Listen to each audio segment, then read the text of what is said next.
Koronavirus je tako rekoč za nami in sedaj naj bi se končno začela energetska sanacija, na katero že dolgo časa čakate. Tukaj za nama so tudi že pripravljeni zabojniki, kjer bodo oddelki. Ja, res je. No, korona še ni popolnoma za nami, pa vendar imamo še kar nekaj omejitev, ki jih upoštevamo. Sočasno pa nadaljujemo oziroma bomo nadaljevali z adaptacijami. V bistvu imamo 3 stvari, in sicer energetsko sanacijo, požarno in pa še lekarno. Tako da bo kar nekaj dela v prihodnjem letu in pol, da se bodo vse te stvari speljale do konca. In kateri oddelki bodo tisti, ki bodo doživeli prenovo? Prenovo bo doživela cela stavba.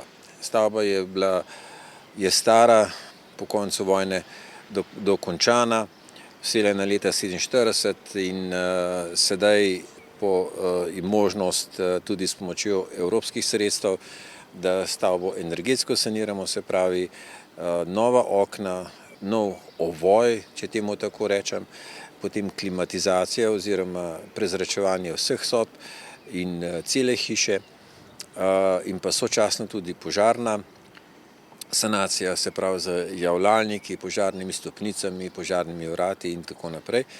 Vse to bo izpeljano v tej stavbi, kjer so pacienti, v tej stavbi B in pa seveda tudi v ambulantnem delu, kjer je potrebna ravno tako sanacija. In kateri oddelek bo prvi, ki ga boste preselili oziroma vse paciente zdaj tukaj v te zabojnike za nama? Zabojniki planiramo tako, da gre v zabojnike oddelek za zdravstveno nego. V 3. nadstropju, kjer imamo sedaj oddelek za zdravstveno nego, bomo potem imeli ta prostor, oziroma ta oddelek, kamor se bojo potem posamezni oddelki selili. Štartamo v zahodnem krilu, se pravi s travmatološkim oddelkom, ki je v pritličju, in potem od pritličja navzgor do pediatrije.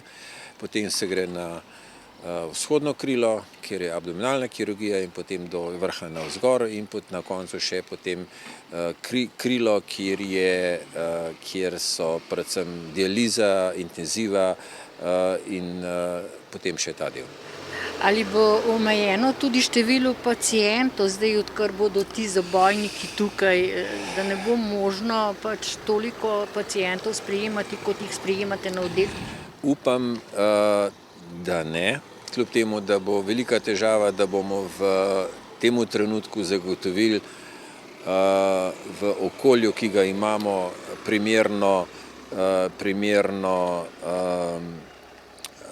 primeren prostor za izvajanje vseh teh posegov, ki jih moramo še nadoknaditi, ker v času epidemije je bilo kar nekaj izpada in vse te stvari je treba zdaj nadoknaditi. In kdo bo investitor vseh teh prenov? Investitor vseh teh prenov je Ministrstvo za zdravje. Evropskih sredstev je tudi kar nekaj in pa seveda tudi lastna udeležba bolnice Jesenice.